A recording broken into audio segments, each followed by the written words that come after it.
Halo para pemirsa yang budiman, kami doakan semoga sehat selalu dan dilancarkan semuanya.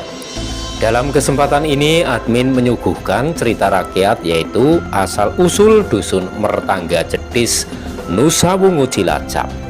Dusun Mertangga merupakan kawasan destinasi wisata pantai dan mangrove yang terletak di Desa Jetis, Kecamatan Nusa Wungu, Kabupaten Cilacap, Jawa Tengah. Tak hanya itu, cerita rakyat rupanya juga hadir di kawasan ini. Alkisah, ada suatu daerah di Pulau Jawa yang banyak mengalami hujan. Konflik berdarah antara penduduk pribumi dan penjajah Belanda terjadi di tengah badai dan petir. Pangeran Diponegoro memimpin pasukan pribumi. Pasukan Belanda menggunakan kekuatan yang cukup besar, yaitu 23.000 pasukan pada puncaknya. Konflik ini yang dikenal dengan nama Perang Diponegoro berkecamuk pada tahun 1825 hingga 1830 dan berlangsung kurang lebih 5 tahun.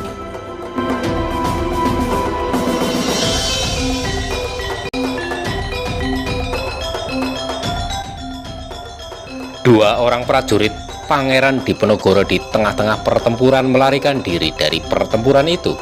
Namun pasukan Belanda mengetahui pelarian mereka.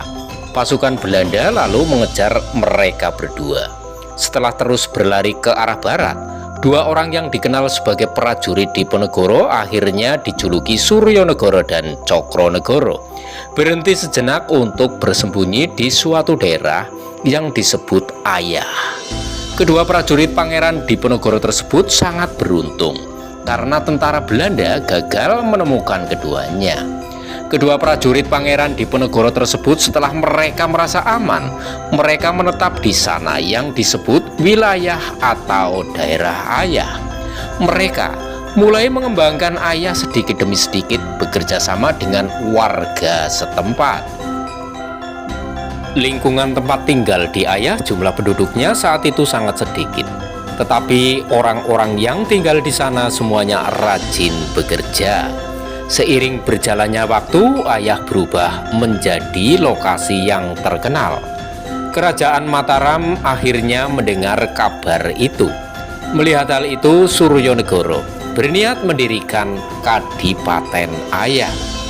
Untuk mendirikan Kadipaten tentu saja memerlukan persetujuan Raja Mataram yang merupakan penguasa tertinggi di Jawa. Untuk mendirikan sebuah kadipaten, alhasil Suryonegoro berangkat ke Mataram menemui Raja dan meminta izin untuk mendirikan Kadipaten Ayah. Yang mulia, ampun yang mulia, saya datang ke sini untuk meminta berkah yang mulia. Aku ingin mendirikan sebuah kadipaten di wilayah Ayah. Sela Suryonegoro mengacu pada penguasa Mataram.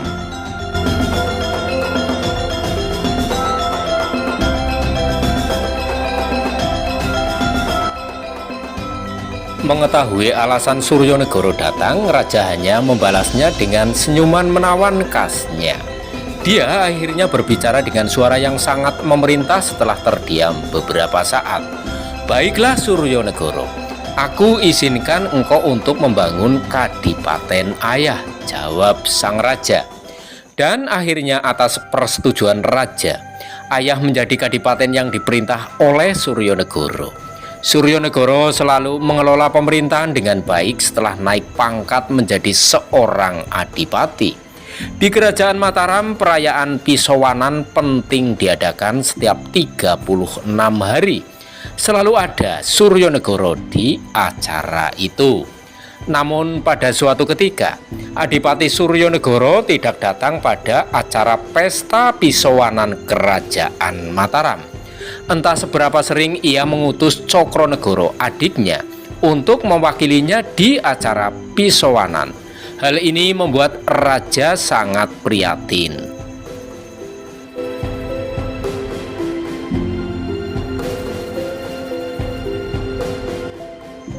Raja bertanya kepada Cokronegoro, mengapa sudah beberapa kali Pisowanan Adipati Ayah tidak hadir di kerajaan? Tanya sang raja. Belum ada penjelasan gamblang yang diberikan Cokronegoro atas tidak hadirnya kakaknya. Raja semakin prihatin setelah mendengar jawaban Cokronegoro. Sudahlah Cokronegoro, kembalilah ke rumah. Cokronegoro diundang untuk kembali ke Kadipaten Ayah oleh raja, yang memerintahkannya untuk suruh saudaramu segera datang kepadaku. Cokronegoro tiba di Kadipaten dan menyampaikan pesan Raja Adipati Suryanegara. Namun sang Adipati menjawab lebih baik dari yang dibayangkan Cokronegoro.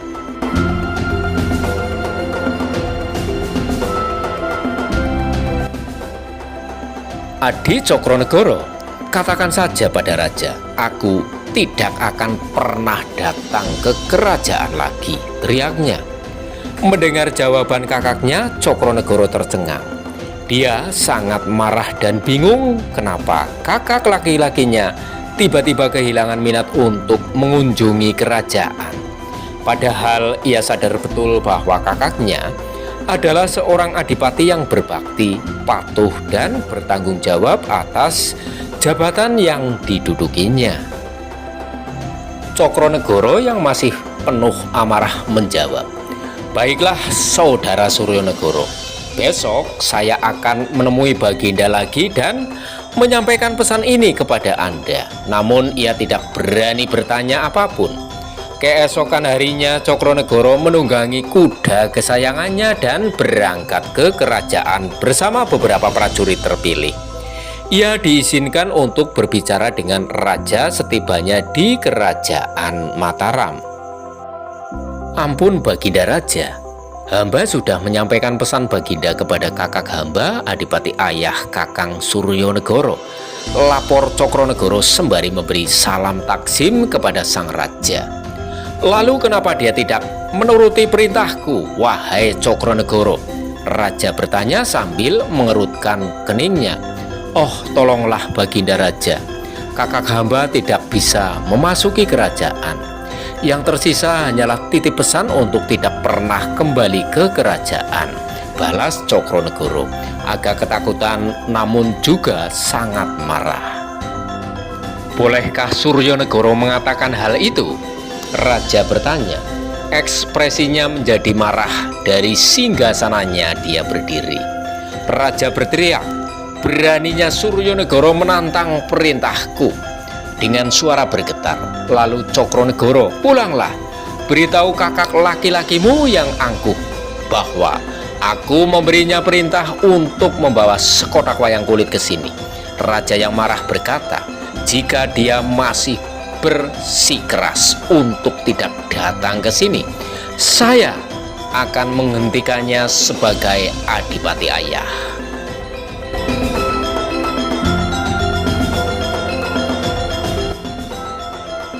Bagaimanapun, Cokronegoro memberitahu kakak laki-lakinya tentang kejadian tersebut ketika dia kembali ke Kadipaten Ayah. Selain itu, ia membawa pesan raja, memberikan instruksi kepada Suryanegara untuk datang membawa sekotak wayang kulit. Mengapa raja meminta kakak laki-lakinya membawakan sekotak wayang kulit masih membuat Cokronegoro bingung. Apa hubungannya terkait pemanggilan kakaknya itu? Di dalam kepala dan dada Cokronegoro membara 1000 pertanyaan. Adipati Suryanegara tidak bergeming. Dia mengabaikan arahan raja. Namun demikian dia mengirim adik laki-lakinya ke kerajaan untuk membawakan raja sekotak wayang kulit. Kebingungan Cokronegoro tentang sikap kakak laki-lakinya semakin bertambah.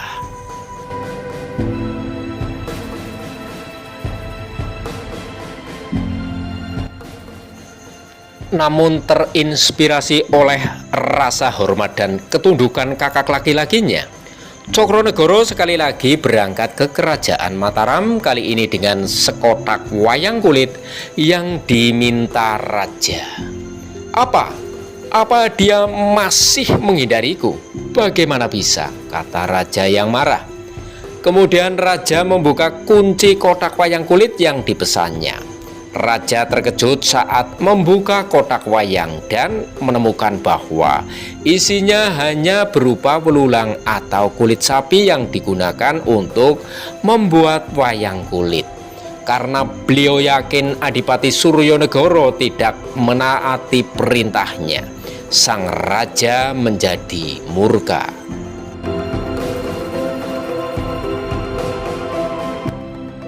Suryanegara, kamu tidak punya hak.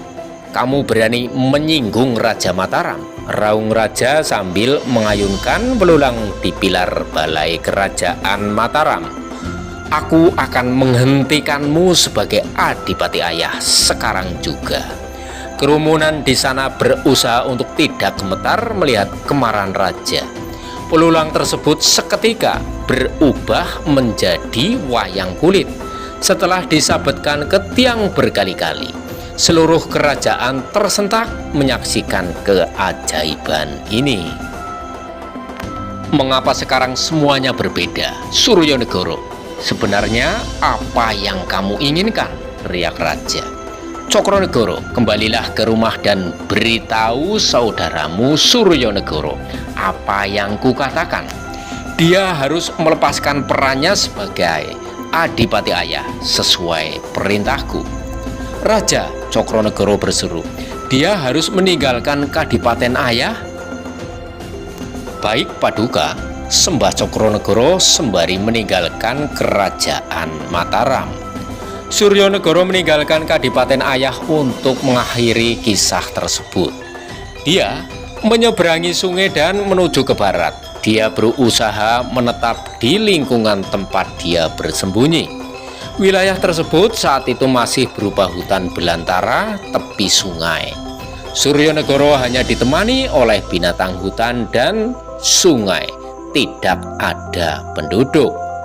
Ada harimau, ikan, katak, burung, dan monyet. Tampaknya mereka semua adalah teman Suryanegara. Setelah beberapa hari dihuni, Suryanegara bertujuan mengubah hutan menjadi kawasan layak huni. Ia mengawalinya dengan menanam pohon asam sebagai representasi kata malu atau lingsem.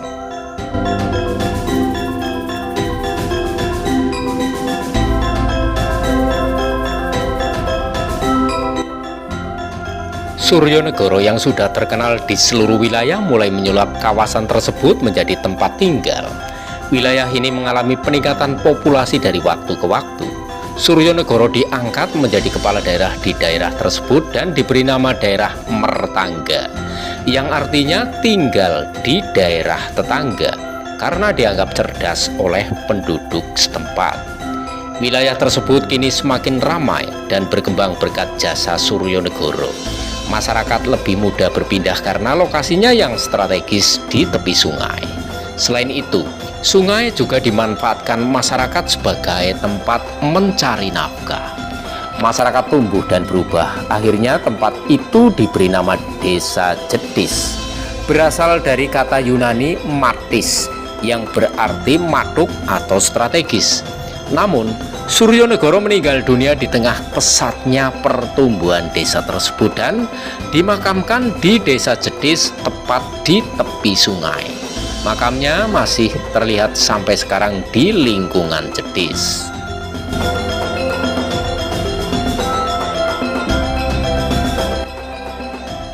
Suryanegara trukah babat alas mertangga untuk pemukiman.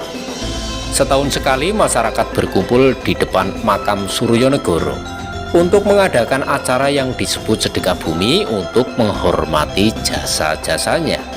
Lebih spesifiknya, warga desa Jetis mengadakan penghormatan yaitu sedekah bumi dengan menyembelih seekor kerbau setiap tahun setelah panen.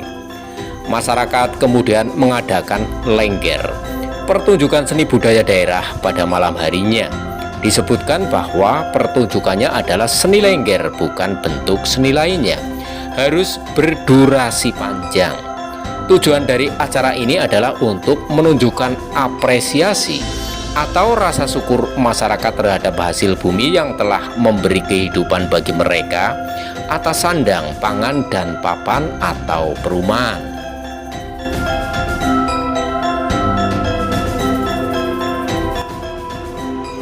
Demikian para pemirsa yang budiman terkait cerita rakyat asal-usul Dusun Mertangga di Desa Jetis, Kecamatan Nusawungu, Cilacap, Jawa Tengah.